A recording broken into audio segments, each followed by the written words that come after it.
Tôm nục ta sao lời trôi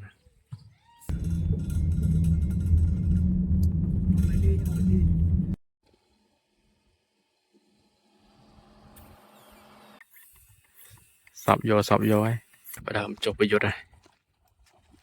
hệ mong sân cái lô ban chụp cho cái anh bị bay ấy còn sinh ở chuột trời chỗ rồi kia men nè ui mà cái lối nè tập pi tiếp đây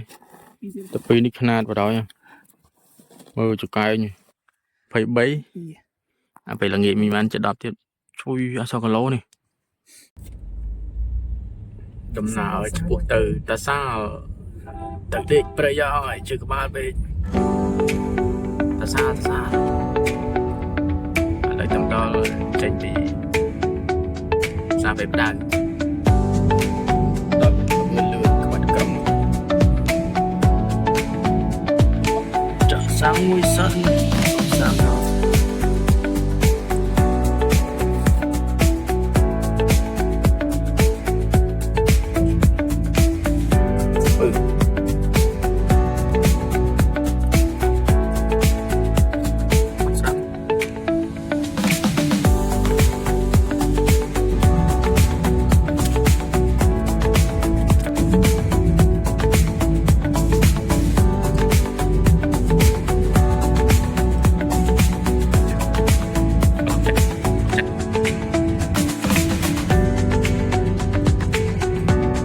vùng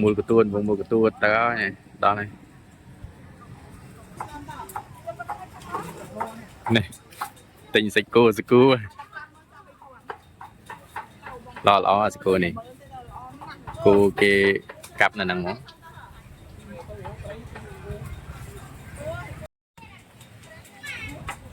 thay bà lại sân sạch miếng này lại thì bà lại hỏi chi vậy đó món chi ngao chủ ấy cường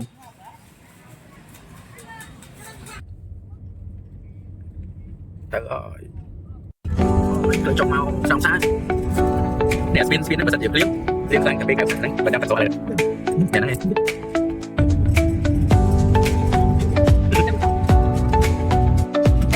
tê tật cu hay không cô tê tật cu ở chỗ nào rồi để gọi để vậy từng lúc ta xa lại chỗ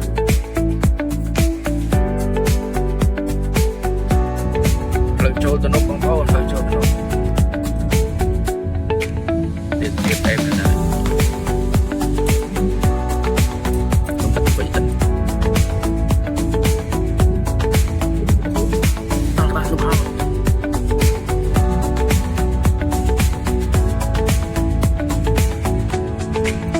đi trong tụi nó vậy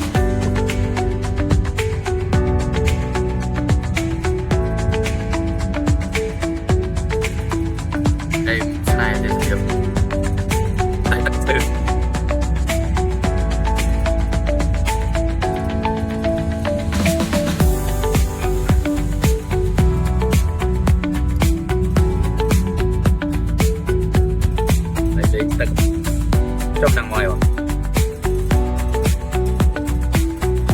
Trong ô cái chén này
ยังกว่าเรา cái sao mấy chả tất cả luôn nhiều đó nhiều nhom พูดต้องแก้วไปต้องเงินจังต่อ với cái sai tao ăn บ้านเคลียร์นะนั่งไม่ได้แอบนั่งให้เยอะไง tao muốn biết nó ốm thế cô chơi tôi nhờ là bao cái hộp pana của mà đâu con ơi vì làm môi xem ai dương mưa đằng này cô chơi là rắn à cô chơi thì tôi nó mình chẳng nhé ép nó nghe đâu đâu mà tất cái này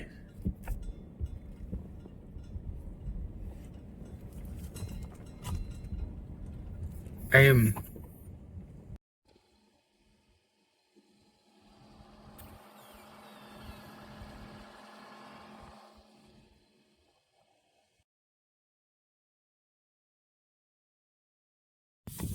chập bắt đầu hoàn toàn bỏ thế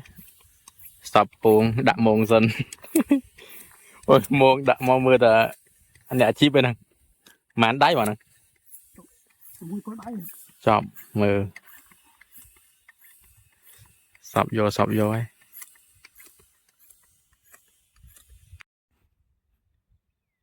em không còn em nên cái này sạ thầm mò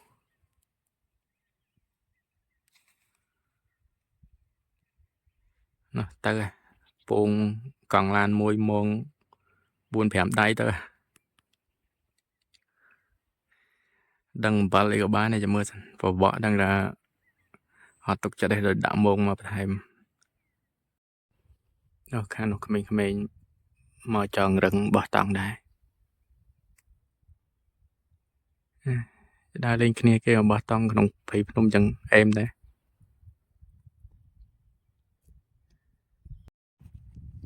ចាប់ដើមចុះប្រយុទ្ធហើយហេមងសិនខៃឡូបានស្ពិនចកែងពី3អីគ្រាន់សឹងឲ្យឈក់បាទដីរឹងហ្នឹងខ្សាច់ហ្នឹងអូនចំនោះមានអូនមួយទៀតបោះតង់នោះម្នាក់ឯងចុះទឹកប្រកាត់ភ្លើងឆេះធ្វើគេណា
មានឆ្កែទៀត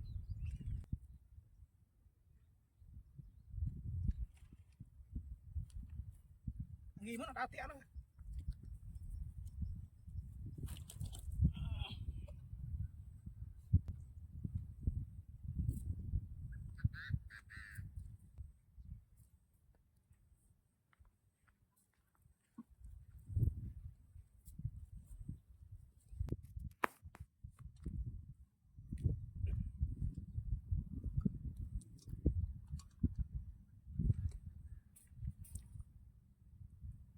time off mà time off mà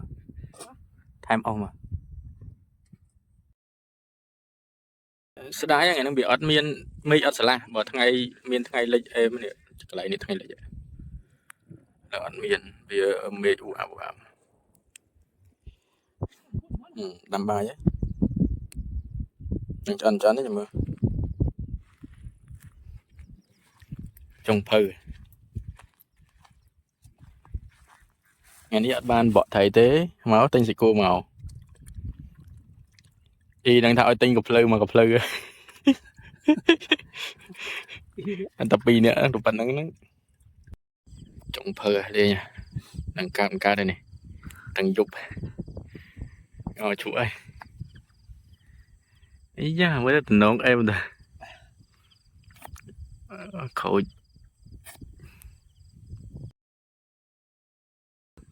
សត្វស្អីគេតែសាលនេះប្លែកមែនដឹកចង្រិតបន្តិចដឹកកដោបន្តិចប៉ុន្តែរបៀបដូចមើលចាហើមកកន្លែងភ្លើងនេះនៅលើតុពេញអីហ្នឹងបងប្អូនស្ងោជក់សាច់គោអត់បានបបងអីហ្នឹងតំណងនេះជាតិជាងដៃសាច់គោអាំងឲ្យសាច់គោ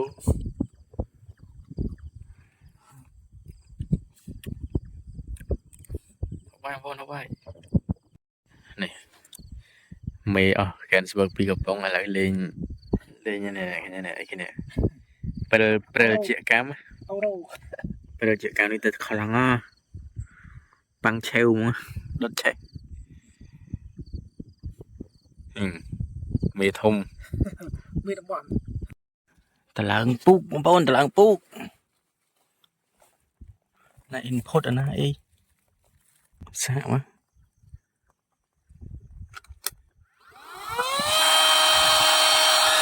ចូលđây phảiចូលដល់តិចចូលតា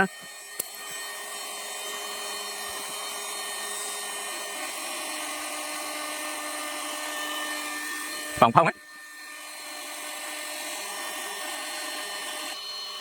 một lần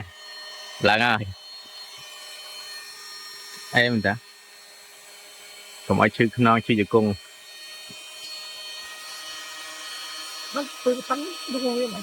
ở đây dân Sman về mà dân đi cát mồm nữa nở đi tiếp đâu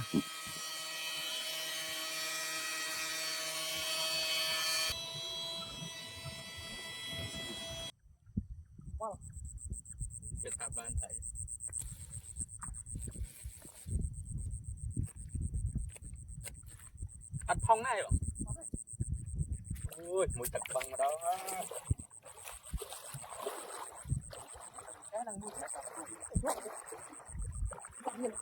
mấy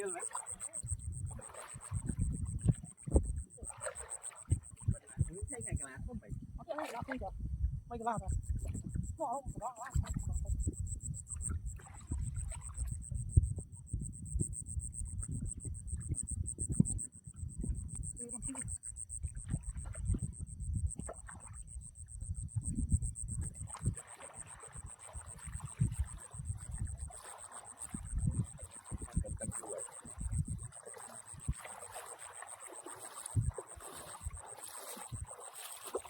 chơi bầu đặt bụi dân đặt nó nhận chơi đạiนี่เลย trang chở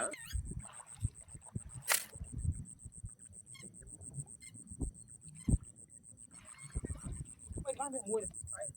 รู้ต่อมุดไป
anh buôn em thấy nè là ăn cái bảy con và lại tục ăn sai vì làm bay cọ em nè ơn bảy thấy nhá mấy muối đó mẹไปมวย ôi này tầm mấy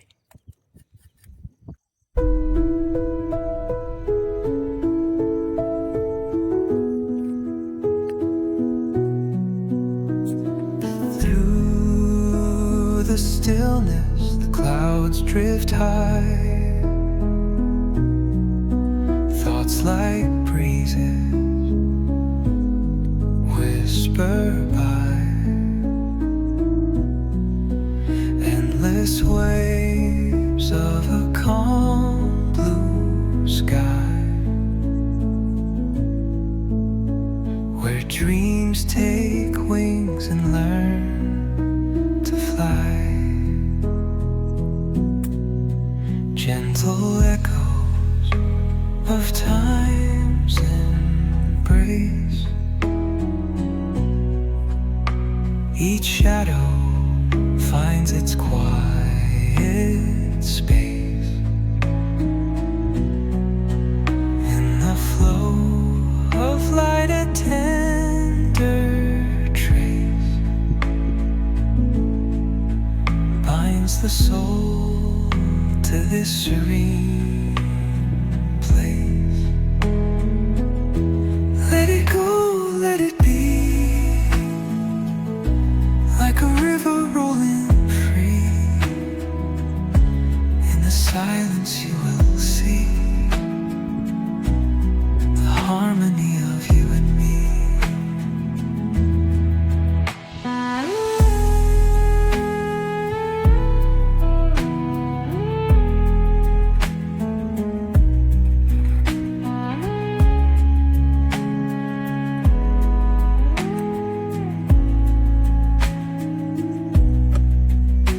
The stars align, they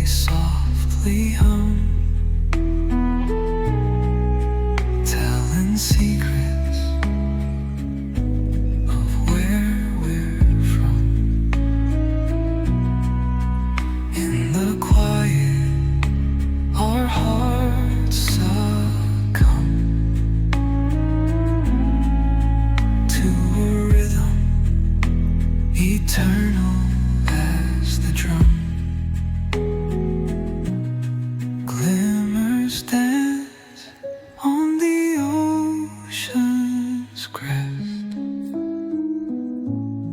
Nature hums her song, no quest. A lullaby to draw in rest, where weary wanderers do invest. Invest. Let it go, let it be, like a river rolling free in the silence. สมกมาได้พองคอกคอกคอกคอก แค่พลือของผมเลยไม่ได้ไงมันเกิดได้ไปอยู่ตรงบนดับเกิดได้ไป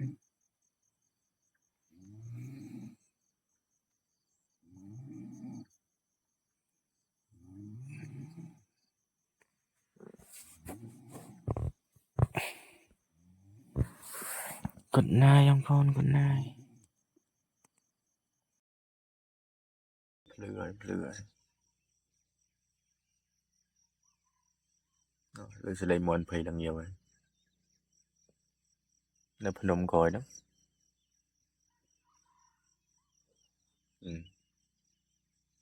để ở sơ lụa giúp mình đây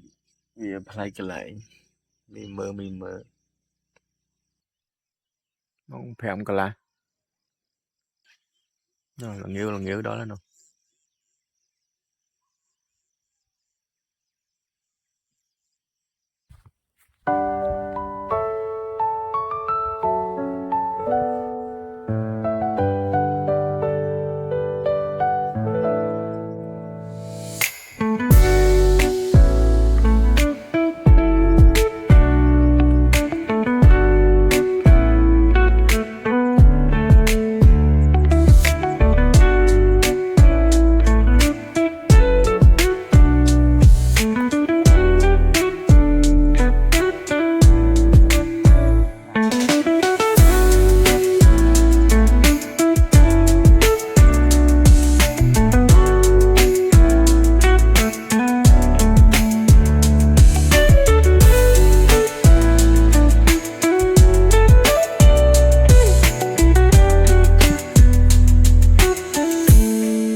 តសាឡបងប្អូនតសាលមិនយ៉ាងអ៊ូអាប់ពេកនេះប្លង់កន្លែងគុំអាស័យលិចទឹកងាប់អស់ហើយ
Bên bạt ai vậy? Bên mến.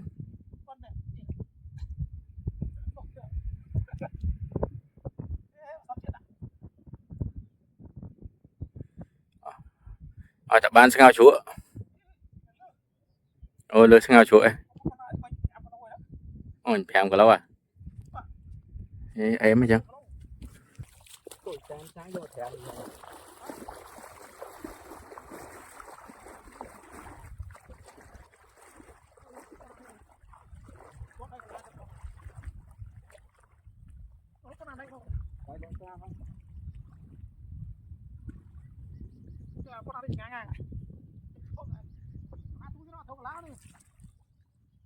Bỏ rồi. Ôi mà đi không mua lạc lâu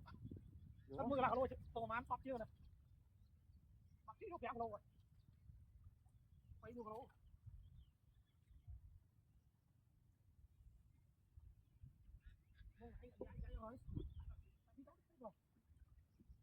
nó phải chơi như vậy kia con chú có chả lắp cái gì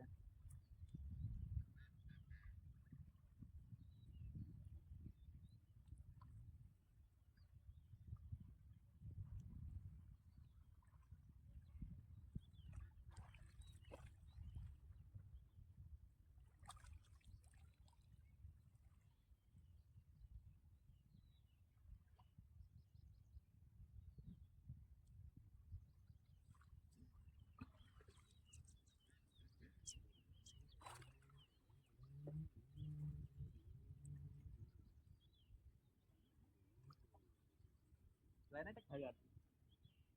đúng rồi cái gì mãi rồi Giá dễ hai mươi bốn. cái món trắng này dạ chứ đó này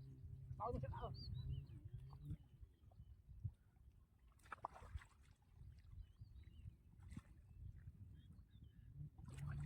đỡ Làm phải làm.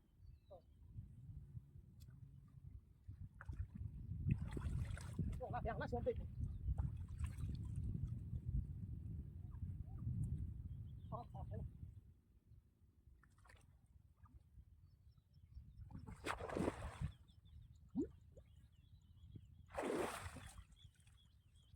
nút đi ba nút em rồi ba nút đi em ở cái phố chơi là ba nút đi cắt không tôi nói phố chơi sẽ phố bên xuống thôi má Rồi thầy mình ăn phải.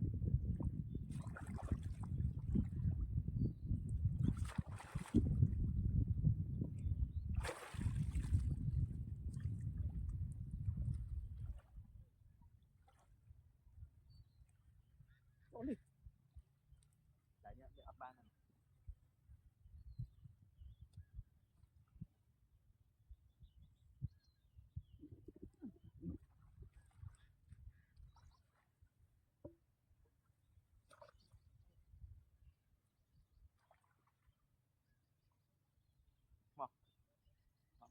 chặt luôn chắc không nó vào Cái pin. Cái làm túi này. cái lá bây giờ đấy cái mấy mọi bạn vừa nó bạn thế này vừa làm không bạn thấy nó còn mà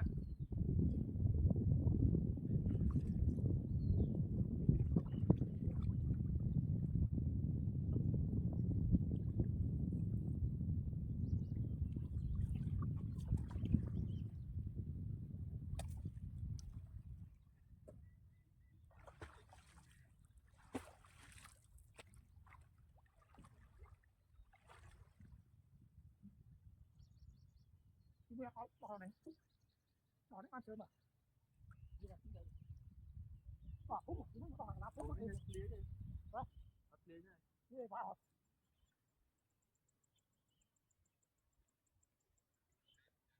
bắt ăn rồi tôi theo đi đi Tôi là kia tem được. đó Nó bật thăm đợi. bắt tham không nó tẹt rồi mua đồ ốc cá tẹt rồi Cam tới mình làm ha trôi lên rồi. nó phải xin không lên tôi xin Chở lên trôi rồi. không biết ai nuôi kìa mời này rồi cái lần này à đây không phiên rồi bỏ đây không phiên rồi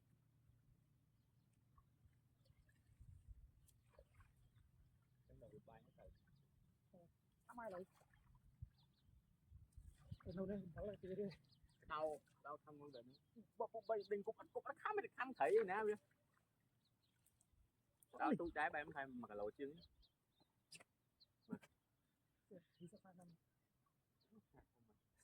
đâu mà cái sao chứ bây giờ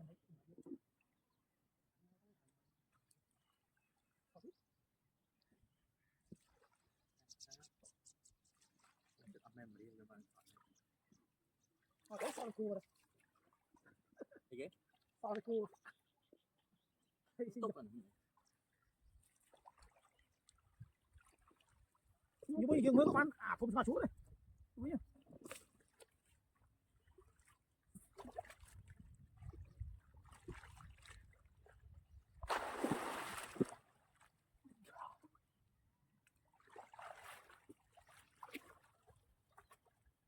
cho tập là như thế này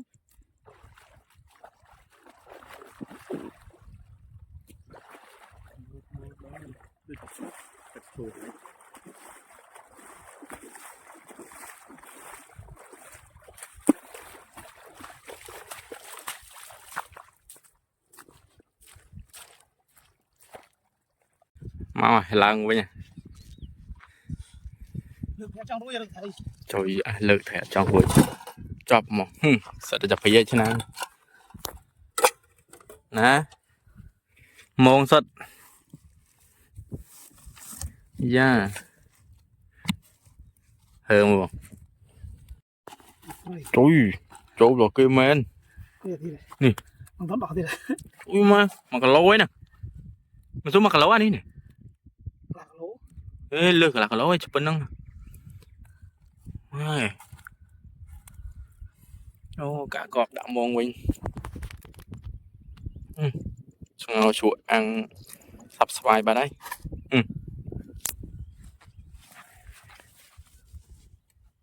thơm tịt mong là liền ngọt vào đây nè đi chụp bên kia đây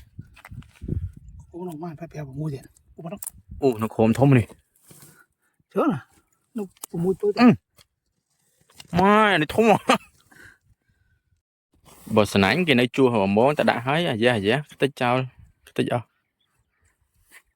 à sang coi chua món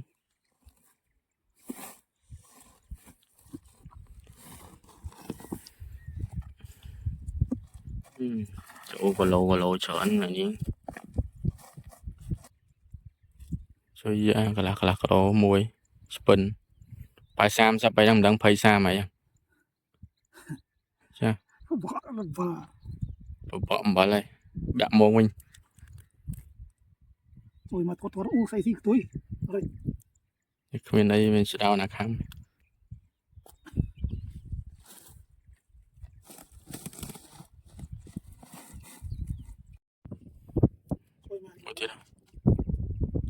đi cho đôi bị dùng xin này nha nè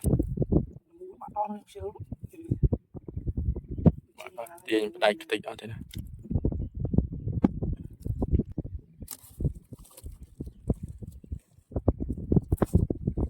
cần tiền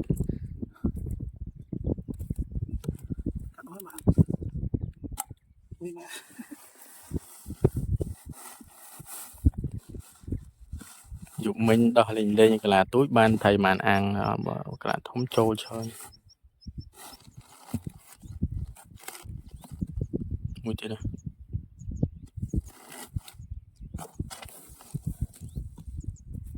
pin sao anh mình chỉ cái nhau chỉ cái mình thông mà ôi thông mùi cái pin món anh đi bộ pin mà em tại lập giá anh miên sao nào mẹ cả thọp mình toàn pi ra cái tất cả nó nguyên toàn sai thử nó chỉ cái cái anh thông mùi tiền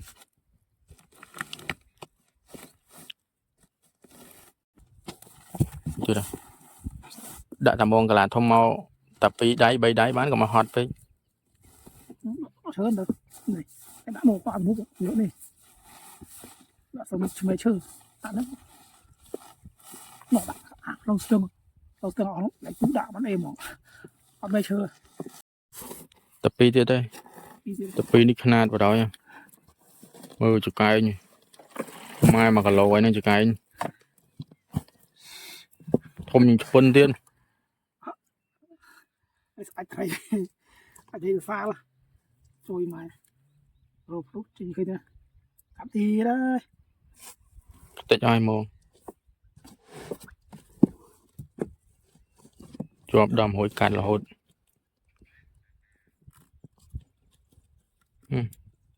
ជួយមកធំជាងបាត់ដៃ2បាត់ដៃ2ដងណា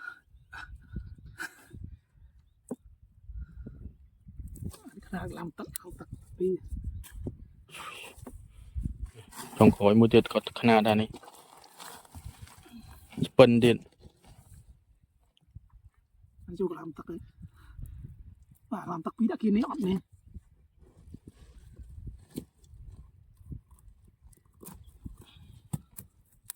ស្ដាយហ្មង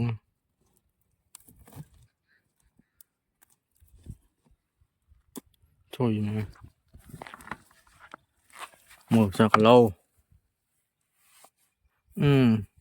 គីឡូឯងបងបែមបងប្អូននេះលទ្ធផលមង đây chị ដល់កមកមកទៅម៉ាននោះ thấy bay 23 អាពេលល្ងាចមានបាន7ទៀតជួយអាសគីឡូនេះឆ្ពិនចង្កែងដល់កចង្កែង1គីឡូឆ្ពិនអាធំនេះនេះតម្មីផងអីផងមានសពគ្រប់កទ្របឆ្លាតពីបណ្ណាអីទៀតបបកអំបិលបានដាក់មងយោងតាសាបងប្អូនតាសាអំបិលហើយឥឡូវបកមកចកាអំពៅចូលដាំបាយធ្វើម្ហូបនៅចកាអំពៅនេះចុងភៅដែលស្ងោរឈក់ថៃហើយនឹងអាំងថៃមងផងមិញហ្នឹងអេមទៀតហើយ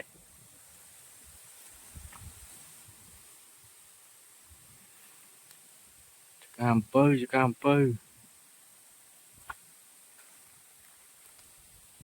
bài ai ông ôn hộp bài ông ôn cam pơ tại thấy đã xa đấy